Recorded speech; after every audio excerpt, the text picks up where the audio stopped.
안녕하세요. 노르사원입니다. 비트코인 차트가 예상대로 조정이 나왔습니다. 자, 지난 차트에서 얘기했던 게 거래량이 너무 많이 빠지고 있다. 이렇게 거래량이 빠지고 있는 상태에서의 상승은 언제든지 조정을 할 수 있기 때문에 슬슬 조정각이 나온다 했는데 진짜 조정각이 나왔죠. 자, 이렇게 조정분이 나왔었는데 그때 이제 1차적으로 잡았던 반등 라인이 여기 29.2K 정도 29.2K 정도에서 반등 라인을 잡아드렸습니다. 이 반등 라인은 어떻게 나온 거냐면 상승분의 되돌림이기 때문에 이 상승에 견인된 되돌림 자리, 저점 여기가 아닌가? 아, 여기구나. 여기 보시면은 여기 618 자리 조정이었죠. 그래서 이쯤에서 반등을 할 수 있다. 근데 이 반등이 깨지면 이 자리, 거래량이 가장 많이 터졌던 자리에서 또 한 번의 반등이 올 수 있다라고 했는데 1차적으로 반등이 왔는데 사실 여기서 이만큼까지 상승할 거라고는 예상을 못했습니다. 이렇게 상승할 건 예상을 못했고 한 상승을 하더라도 한 요 정도 자리 보이네. 자, 요 정도 자리에서 이제 조정을 봤었고 그때 이제 조정을 하기 위해서는 어디를 깨야 되냐면 확실히 요 라인을 깨야 된다고 얘기를 했었습니다. 자, 요 라인 여기가 29,800대죠. 29,800대를 깼으면은 이제 확실한 조정의 장세가 나올 수 있다. 근데 요 중요했던 자리를 반등을 하고 바로 이제 올라가는 모습 때문에 사실 조금 의심은 하긴 했습니다. 재차 상승에 대한 의심을 하긴 했는데 올라갔을 때 거래량이 막 그렇게 많은 게 아니었어서 그렇게 생각을 했었고 네, 보시면 자 여기 파동에 ABC 파동에 ABC 파동에 넥라인에 걸쳐 있죠. 넥라인을 돌파하지 못하고 결국에 넥라인 돌파 안 되고 자, 매물대 수혜가 안 되면서 결국에는 추가적인 하락으로 빠졌다. 자, 그러면 지금 차트에서 이 녀석이 다시 상승을 하거나 이제 하락을 한다면 어디까지 하락을 하고 어디까지 상승을 할 거를 좀 생각을 해야 되는데 지금 내려온 이 파동이 A 파동의 가능성이 가장 컸습니다. 이 차트가 나오기 전까지는 이제 올라온 파동이 X파 아니면 B파였어요. 그죠? X파 아니면 B파였는데 이제 B파의 시점은 깨진 상황, 저점을 갱신했기 때문에 B파의 시황은 깨져 있고 이제 이렇게 ABC가 나와 있는데 아직 이 하락 파동에 대한 마무리가 확실히 안 돼 보인다. 저는 개인적으로 그래요. 마무리가 안 돼 보이는 상황이라 여기 파동을 조금 짜게 본다면 이제 이 앞파동을 이제 좀 제외를 해야 돼요. 이 앞파동은 별개로 봐야 됩니다. 아직까지 이 A파동과 B파동이 이 C파동과 같은 레벨이라고는 할 수 없어요. 아직 레벨이라는 컨펌이 안 났다. 컨펌이 나려면 이 녀석의 지금 이 구성되고 있는 소파동이나 중파동이 끝나야 됩니다. 근데 아직 파동 카운팅이 마무리가 안 됐기 때문에 이 거래량에 한번 좀 기대를 하실 수도 있는데 이 거래량을 좀 잘 살펴봐야 되는 게 매도 거래량의 확률이 굉장히 큽니다. 저게 만약에 매수 거래량이었다면 지금 자리에서 반등을 해야 돼요. 지금 자리에서 굉장히 큰 반등을 해야 된다. 그러면 A파동, B파동의 C파동을 임펄스로 해가지고 끝낼 수 있다. 이제 지금 임펄스 거래량이 안 나오죠? 그럼 임펄스는 아닌 걸로. 그럼 높은 확률로 이 파동은 뭐가 될까? 자, 높은 확률 1번은 이런 ABC를 하나 기대할 수 있죠. 이런 ABC를 하나 기대할 수 있고. 저는 솔직히 ABC 파동보다는 어떤 좀 5개 파동을 좀 기대를 하고 있어요. 어제 제가, 요건 뭐, 매매 복귀해서 따로 말씀드리고. 자, 그렇습니다. 여기가 이렇게 ABC 파동으로 끝날 일은 없겠죠. 그렇기 때문에 최소한 한두 파동 정도는 더 빠질 수 있다를 전제하에 매매를 해야 될 것 같아요. 지금 4시간 봉을 보시면 지금 반등 자리를 일단은 몸통으로 깼어요. 캔들이. 자, 이렇게 자세히 좀 본다면. 자, 여기가 예상했던 반등 자리인데 이 반등 자리는 지금 몸통으로 깼죠. 4시간 캔들이. 그렇기 때문에 추가적인 하락을 조금 더 봐야 되고 여기 마침 또 224일선이 요 밑에 있죠. 그럼 최소 조정을 여기까지 본다라고 생각을 해야 될 것 같아요. 근데 저는 개인적으로 얘가 이제 여기서 불반등이 나오지 않는다 그러면 조금 더 떨어질 거에 가능성을 크게 두고 있습니다. 왜냐면 이 안에 있는 매물대는 그렇게 강한 매물대는 아니에요. 강한 매물대는 어디냐면, 자, 요런데. 여기가 이제 강한 매물대를 돌파를 못하고 떨어지는 파동이기 때문에 아직까지 상승 추세가 꺾였다고 말은 할 수 없지만 이제 장기 추세, 날봉은 여전까지 이제 상승 관점입니다. 상승 관점이고 주봉도 되게 좋죠. 주봉도 되게 좋은 편이고. 그렇기 때문에 아직까지 장기적으로는 상승 추세에 있긴 하지만 지금 중기 관점이 조금 하방 관점으로 꺾여 있기 때문에 그럼 뭐 단기는 말할 필요도 없겠죠. 단기도 보시면 1시간 봉까지 보면 여전히 이평이 위에 있습니다. 얘가 여기까지 충분히 이렇게 내려와 줘야 돼요. 내려주는 모양이 나와야 되는데 이 내리는 방법이 두 가지거든요. 기간으로 조지는 경우 이때 차트처럼 자, 이때 차트하고 비슷한 모습이 나온다든지 아니면 가격을 한 번 더 후려쳐가지고 나온다든지. 근데 조정파동의 특징이 있어요. 조정파동은 지금 여기 이만큼 가격으로 쳤기 때문에 어떻게 보면 이 자리에 여기가 이제 롱 스퀴즈도 난 자리이기 때문에 요만큼 한 번 더 빠진다고 보는 게 약간 좀 이성적일 거라고 생각을 해요.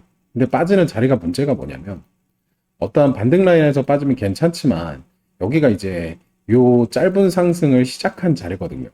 이런 자리에서는 반등이 나온다고 생각하기 힘듭니다. 여기를 깨고 내려간다고 보는 게 맞아요. 그럼 저기를 깨고 내려간다면 지금의 조정이 최소한 요 파동의 조정이 아닌 이 파동의 조정일 가능성이 커져요. 더 나아가서는 여기서부터 시작된 상승 파동에 대한 조정일 확률이 크기 때문에 조정의 금액대를 넉넉히 잡아둬야 됩니다. 제가 사실은 여기서부터는 계속 롱을 고배를 치고 숏을 저배를 쳤어요. 근데 이 차트가 기준을 점을 굳이 두자면 여기 상승 자리 있죠? 이 라인을 몸통으로 깬다고 한다면 4시간 기준 몸통으로 깬다고 한다면 그러면 저희가 얼추 224일선 근처일 것 같은데 224일선 근처를 내려오네요. 여기를 몸통으로 깨는 모양이 나온다 하면 이제 더 이상 이 조정은 요 ABC에 대한 조정으로 안 끝날 확률이 큽니다. 그래서 이 부분을 조금 참고를 하셔야 된다. 이 전체 파동에 대한 조정이 나오기엔 자 보시면 이게 지금 날봉인데 자, 지금 문제가 되는 게 뭐냐면 여기 이제 매물대를 여기 저항대를 깨줘야 되는데 여기 저항대를 깨기 위해서 발돋움할 수 있는 자리가 있어야 돼요. 발돋움할 수 있는 자리는 최소한 거래량이 좀 터진 자리로 확인을 해야 되는데 지금 요 근처 때는 거래량이 줄고 차트가 오른 자리이기 때문에 여기 매물대가 뭐 강하다고 생각이 되진 않습니다. 그러면 최소한 여기 이렇게 매물대가 많이 형성된 곳, 요 부분 어딘가를 반등의 자리로 보는 게 이성적으로 맞겠죠. 그래서 저 근처를 반등의 자리로 본다면 뭐 옛날부터 계속 좀 강조해왔던 요런 자리, 25K 정도 자리, 요 자리에서 좀 반등할 수 있는 가능성이 있고 그다음에 아까도 말씀드렸듯이 지금 4시간 봉 224일선이 조금 반등을 할 수 있는 자리가 맞긴 한데 솔직히 여기까지 간다면 요거를 A 파동으로 보는 게 낫겠죠. 전체 A, B, 뭐 C 뭐 이런 식으로 해가지고 요게 어딘가에서 반등을 해줄 수 있지 않을까라는 생각을 하고 있습니다. 그래서 요 자리를 몸통으로 깨는 건 조금 조심하셔야 돼요. 확실히 좀 대응을 하는 계속 평단을 맞춘다는. 그래서 제가 요 시점이 어떤 시점이냐면 이제 롱하고 숏의 배율을 좀 바꾸셔야 되는 시점이다. 그게 이제 나름의 리스크 관리겠죠. 그렇게 좀 판단을 하시면 될 것 같아요. 요게 이제 큰 그림이고 짧은 그림으로는 지금 여기 어찌됐던 매도 거래량이든 뭐가 됐든 이제 거래량이 한번 터진 자리예요. 그죠? 그래서 앞으로 시점은 이런 식으로 가져가시면 됩니다. 이 자리를 어떤 식으로 탈환을 하느냐. 거기에 중점을 잡고 매매를 하시면 될 것 같습니다. 만약에 어떠한 상승 파동이 나와서 이 자리를 강력하게 뚫어줬다. 그리고 자, 이제 확정적으로 이 파동이 이제 상승 파동으로 전환이 된다라고 하는 자리는 이제 뭐 한 3만대, 요 3만대를 다시 탈환을 해야 됩니다. 탈환을 할 때 그냥 탈환을 하는 게 아니라 어느 정도 매물대를 좀 만들어주는 탈환의 모습이 나와야 돼요. 그렇지 않고 이런 식으로 차트가 상승하다 보면 매물대가 없기 때문에 또 한 번 급격하게 빠질 수 있는 자리. 그렇기 때문에 상승의 요건은 매물대를 얼마나 쌓고 가는지에 따라서 좀 차이가 있거든요. 그래서 지금의 상승이 아까 그려드렸던 30,050레벨까지는 올라와야 이 녀석이 얘가 재차 상승에 대한 가능성을 조금 더 가지고 있겠다라고 판단할 수 있고, 이 녀석이 아마 지금 여기 1차 저항 맞았죠. 여기 자리에 236자리 1차 저항을 맞았기 때문에 추가적으로 한 파동 더 빠질 거라는 거에 조금 더 무게를 두고 있습니다. 하지만 얘가 3파리 정도까지 올라왔다 내려갈 수도 있어요. 왜냐면 거래량 터진 자리이기 때문에 요거 정도 염두하고 하시면 될 것 같습니다. 좀 더 자세한 영상은 매매 복귀 영상도 이제 곧 찍을 때가 됐거든요. 그 영상에서 제가 이제 어떤 식으로 매매를 했는지 혹은 조금 더 디테일한 관점 공유를 분석을 드릴 수 있을 것 같아요. 자, 그리고 지금 이제 멤버십을 5월부터 시작을 할 건데 아직 그 기존의 강의 영상들이 공부가 안 됐다는 분들이 좀 많았어요. 그래서 5월이 되기 전까지는 강의 영상 일단은 지금 풀어놓은 예정이거든요. 근데 이제 5월 달이 되고 나서부터는 이제 뭐 기법 보호라든지 아니면 이제 진지하게 공부하실 분들을 위해서 멤버십을 좀 따로 빼서 운영을 할 예정입니다. 그래도 이렇게 일반적인 시황 같은 경우에는 제가 한 2, 3일 정도는 5월이 지나도 2, 3일 정도는 무료로 공유를 해 놓을 겁니다. 공유를 하고 한 2, 3일 정도 지났을 때 이제 멤버십 옮기는. 멤버십 비용이 뭐 그렇게 비싸지도 않아요. 담배 한 갑 정도 비용이라 부담 없이 보실 수 있게 그렇게 구성을 했습니다. 자, 그럼 오늘 시황은 여기까지 하고 마지막으로 한번 정리하자면 얘가 다시 상승 추세를 돌리기 위해선 3만대 자리를 회복을 해야 되고, 그 다음에 얘가 확실히 이 3만대까지 올라오기 전까지는 하방 관점을 보는 게 조금 더 옳다. 그 다음에 하방 관점을 볼 때 이미 A파동과 B파동은 형성이 됐기 때문에 이 녀석이 A, B, C가 되고 나중에 A, B, C 뭐 이런 식으로 파동이 이어진다고 하는 것도 충분히 가능한 스토리고 시나리오고, 우선은 요 A, B의 요 C파의 모양을 조금 더 보셔야 된다. 파동의 마무리를 보셔야 된다. 자, 파동의 마무리는 뭐죠?